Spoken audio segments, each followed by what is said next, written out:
And you got to understand, I'm in radio and TV and real estate, doing real estate seminars. So my income went from $100,000 a month to about $3.50 a month. I met Odessa and them. They called me in to a meeting to go over the foreclosure defense, and that night, my house went into that Tuesday was the day my house went into foreclosure. Now, the reason why it happened is because I was working with an attorney in Florida, and on Friday, the day before the foreclosure, he called me and said there's nothing I can do.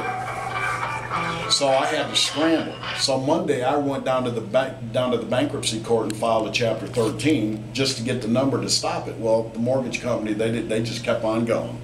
So they foreclosed on my house on that Tuesday.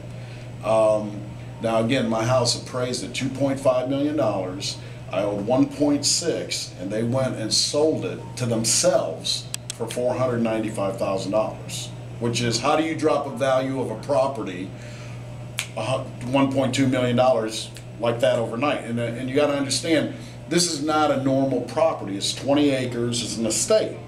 So it's not like I was in a subdivision that the house next door went, foreclosed, and they took all the values down. It's totally, I mean, to get a comp on my house, you got to go 25 miles.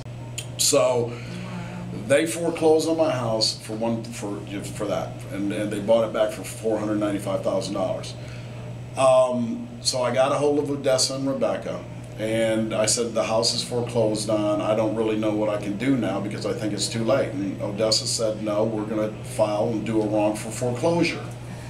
I said, okay. So we filed the papers, and 2 weeks later to the day, the sheriff comes knocking on my door on a Sunday and hands me an eviction. So now I'm really freaking out because we already filed the paper.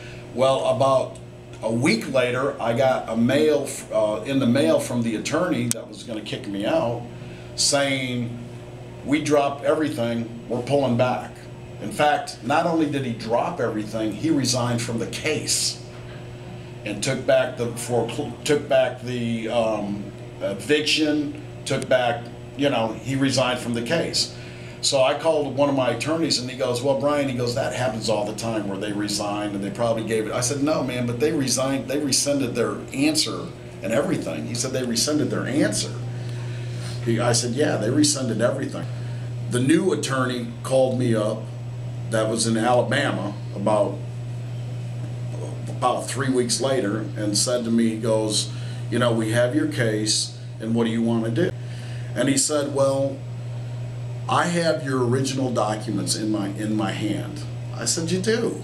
Well, that's interesting. You got my original document. I can't wait to see those. 2 weeks ago, I had a deposition with the same attorney, and all he brought me was copies. What's that? You told me, and I put him on record as you told me that you had the original blue ink documents.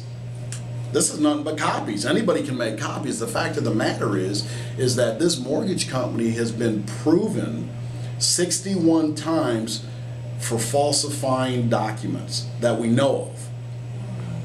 That's a fact. They've been caught 61 times for falsifying documents, putting somebody's name on there, making copies of it. So, I'm going to be in my house for a while. Today they called me again and they asked me if I wanted to settle, and I said no. I want a jury trial. See, they're not going to want to have a jury trial because they're going to lose if we go to a jury trial. So the fact of the matter is the program works. The program will give you the time that you need, and that's really what people need right now, is they need time to get back on their feet. But you have to understand about the program is you also have to have a strategy about what you're going to do when the time comes. Are you going to stay in your house? Are you going to move and you just need time? Do you want to get your house for free? Are you going to fight it? You have to have that in your mind, what direction you're going to go when you get into the program.